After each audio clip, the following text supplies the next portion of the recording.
Here come the friggin' Bears. Let's talk Lions. Welcome back to an all-new episode here at Let's Talk Lions.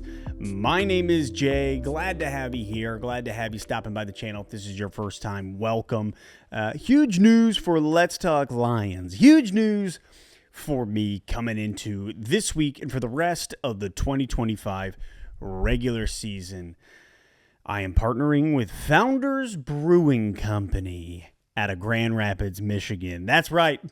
Pretty freaking huge, honestly. So just a shout out to Founders, a shout out to Lindsay, Ryan, to Alex, and to Anthony, and to the entire Founders team as we are working together as the official sponsor for Let's Talk Lions for the 2025 season. And with that being said, I'd never seen this before, Founders Czech Dark Lager. Never seen it, and I said, I'm going to grab that. That's going to be the celebratory. This is happening. But yeah, sponsorship through them, a partnership. We're working together and being able to just enjoy their product. And the big thing for me is I'm never going to sit here and promote something that I don't believe in. Never going to sit here in this chair and promote anything to you that I do not love or believe in. And with that being said, man, I've loved Founders from the beginning, ever since I started drinking beer, and it is my favorite Michigan beer, always has been. So this is a microcosm dream come true. This is kind of one of the most fun, crazy things that comes together that is really making life just that much more fun. So Founders, thank you. And to anybody who has never had Founders or is out looking, I don't know, I found this guy. So we're going to drink this one together while we talk Lions, Bears. So yeah, man, to Founders and Let's Talk Lions. Ooh. Oh, that's kind of tricky. I would not, a dark lager coming in at 5%. That's nice. That's smooth. Very fall autumnal. That's just really smooth. And what I like about, personally, I'm a stout guy. So like a lot of IPAs, things like that, I usually tend to go away to other than when it's in the summer. But that is light enough, yet I love dark beers. That's a great combo. Founders, hey, you did it. And I'm not just saying that because we're partners. I'm saying that because that's a daggone good beer. Lions, Bears. Yo, I don't know what it is. Okay, there is something that happens when Chicago plays Detroit. Every time Chicago plays Detroit, they just decide, hey, we're going to play our Super Bowl this week. This is the week. Every time the Bears come to town or we go to Soldier Field, they show up and they're like, all right, break it out. Let's go. And they go ham. Chicago plays their best games of the year against Detroit. Year after year. There's just something about that matchup where they come out hard and fast, and it's always a tough slop of a game. So, this is, I can't believe it, but it's basically must-win football in the second week of September. Now, it's been funny because obviously the Lions losing to the Packers in such a nasty fashion has caused quite the outlash. Like, you got some fans sitting there already calling for Johnny Moe's job. That's too fast. That's too much, too quick. Calm down. Everything's going to be just fine. At the same time, you got people who are just like not worried at all. Everything's fine. That game didn't even matter. And where I understand it, I disagree, but I can agree with some aspects to that. What I would like to say, and listen, man, this is just my opinion. This is just one man's opinion in his garage to you via cyberspace while drinking a Founders Czech Dark Lager. See what I did there? Oh, that's just good. You can disagree, please, and if you do, let me know. That's the entire point of this channel, is to be able to have these conversations. I'm looking, and why I would classify this game as must-win football is because you're already 0-1 in the division, right? Lions are 0-1, whatever. You start out the season with a flop. To start 0-1 in the division, that's tough. You can't start 0-2 in the division. And I know that there's this thing where I'm like, I've seen the stat. Oh, since 1990, teams that are 1-1 have a 46% chance of making the playoffs, or 46% make the playoffs. And then teams that start 0-2, it drops down to 12%. Okay, great stat and all, but the way I look at it is, okay, since 1990, there's never been this exact Detroit Lions team. So that stat is only as good as what? Like, this Detroit Lions team, coached by Dan Campbell, with John Morton, with Kelvin Sheppard, with Aiden Hutchinson, with the whole kit and caboodle, Brian Branch, Joseph, you go down the list, offensively, defensively, this team has never existed. So to sit there and say, well, because in the past, statistically, teams since 1990 that are 0-2 have a 12% chance. Nah, I don't look at that and say that's a fair stat. And that's just me. You might disagree. That's fine. I look at it and say, it doesn't matter. I think that this Detroit Lions team will find a way to win, and they will find a way to make the playoffs, and they will find a way. Like, this team will find a way. So to sit there and start already being like, oh my God, this is all going downhill for 0-2, it's over. No, it's not over. But Lions fans, there is a very real world. Now, hear me, okay? And lean in. There's a very real world where we start out 0-3. You drop this game to Chicago, and then it's Baltimore. In Baltimore, if I'm correct off the top of my head. You're already 0-1 against the Packers. If you drop this game against Ben Johnson, who knows our offense very well,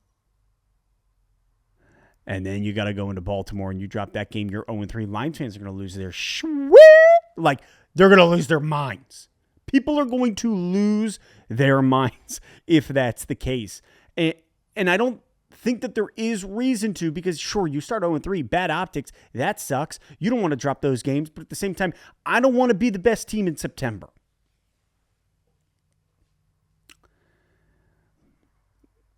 I don't want to be the best team in September. I want to be the best team come November, December, and into January. Like, when November hits, that's when I want the Detroit Lions to be peaking, to start lifting off and become the great.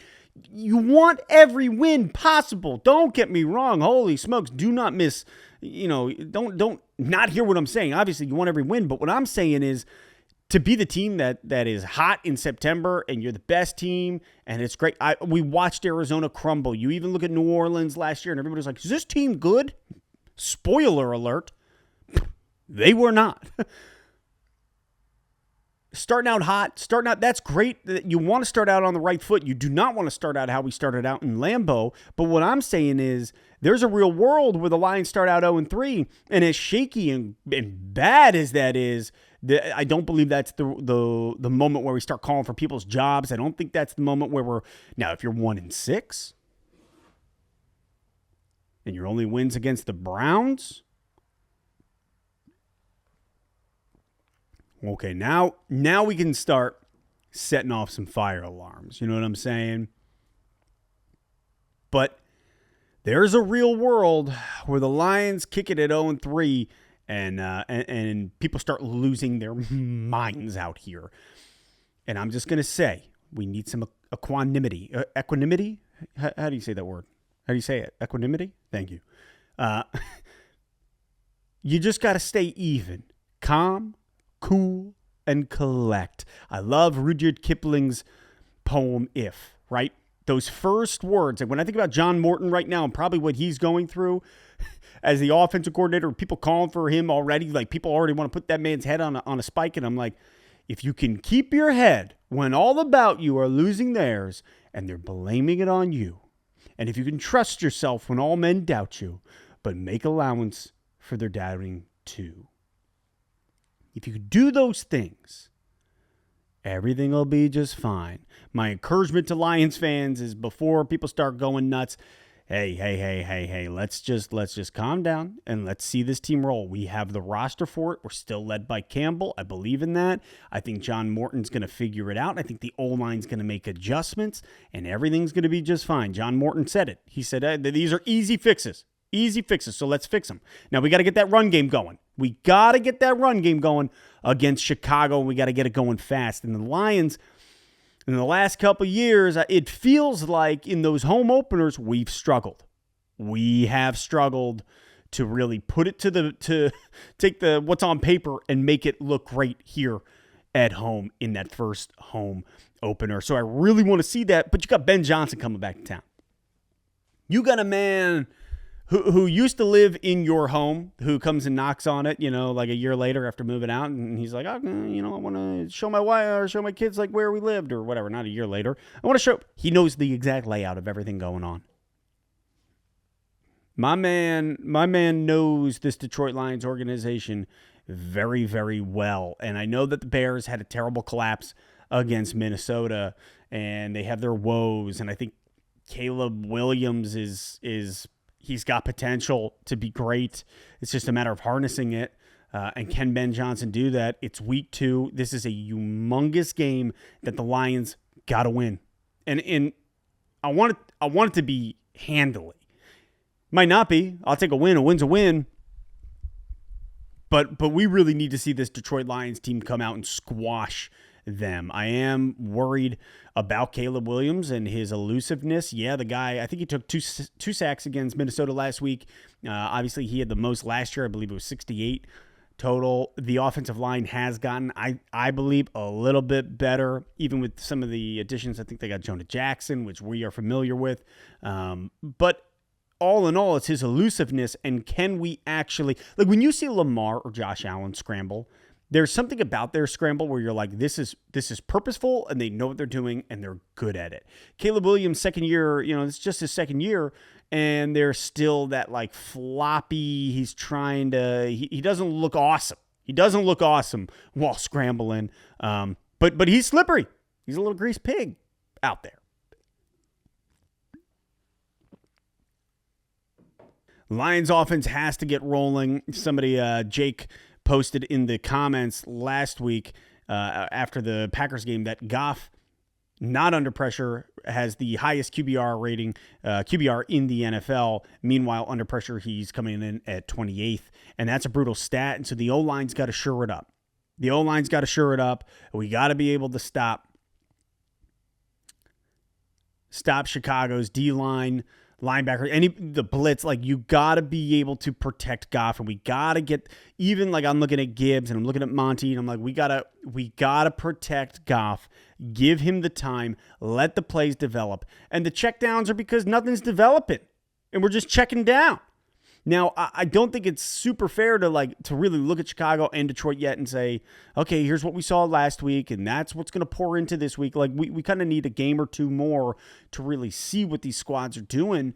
But all in all, you cannot allow Chicago to come into your house after such a disastrous loss against Green Bay and lose to this game. We cannot start out 0-2 in this division, because now clawing back for a division title is going to be hell. It's going to be hell. You could still find that wild card spot, but you got to really find a way to win this game. And really, I just don't want to see pupil beat master. So, I think the Bears, they have their woes. They're still not where they need to be. This is probably a better time for the Lions to play them up front, up early. I heard somebody ask Coach Campbell, they're like, what are you going to do about the trick plays? And he's like, listen, man, trick play, like everybody's got trick plays and they're in there. And if you get the right look, you do it. But for the most part, it's about the bread and butter, the meat and potatoes. Can we just do the meat and potatoes and win this game? That's what we're going for. He's got full confidence in John Morton. So, guys, do not lose faith yet. Kelvin Shepard as well. Like, I really think what the Lions did second half of that game against Green Bay, shoring up that defense. And hey, man, Tesla, I know somebody commented, they're like, yo, he's got to get more touches. And I'm like, yeah, that's fair. He was sick all last week and missed bunch of practice, really only got in there for red zone, which is why he got the opportunity during red zone practice. I think Scotty Montgomery was talking about that. What I do love coming out of that game against the Packers is seeing everybody just take accountability, taking ownership of the loss. and also not caring about the noise. I think that's the other aspect about it. I watched Hutchinson, Goff, and somebody else, Sewell. Each one of them just being like, we didn't play well, period. Unacceptable. And we're moving on. And I love that. And so, like, as a fan, there's a certain amount of noise I think we can make.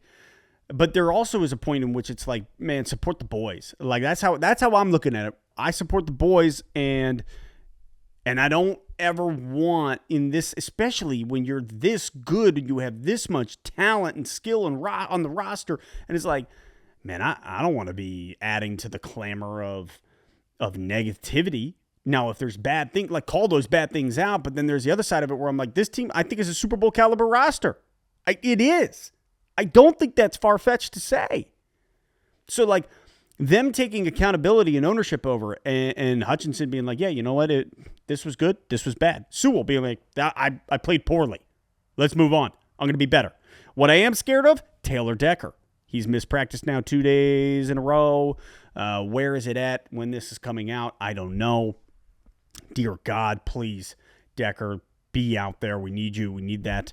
That would be a real blow early if we do not have Taylor Decker, because the O-line is suffering what it is already suffering without Frank Ragnow and with 2 rookies in there between Mahogany and Tate. And I know Mahogany second year, but really with the amount of snaps and whatnot, it's basically a rookie year for him. You don't believe me? Go ask Scotty Montgomery. Anyways, all in all, what am I afraid of? It's Caleb Williams' elusiveness. It's the way that kid can move, scramble, and extend drives. We struggling on third down in order to just be able to stop them moving it. But I do feel very good about the run defense. Seeing what we did against Green Bay and holding Josh Jacobs to what? It was like 3.2 yards per carry in that game. You're like, man, run defense showed up, and they showed up big. And so I believe in that. I love that. Now it's a matter of dialing up pressure, applying it to Caleb Williams, and not letting him scurry away. Close in. Don't let him roll out. Close in on him. And my God, just tackle the kid. Just tackle him, because he looks terrible with that stupid shirt sticking out of the back of his jersey. Wasn't even, what did Kyle Brandt say? It's not even Chicago's colors. It's pretty hilarious. But anyways, that is it. Those are just some of my thoughts coming into this day as we're preparing for Chicago. Founders. Czech Dark Lager. That was good.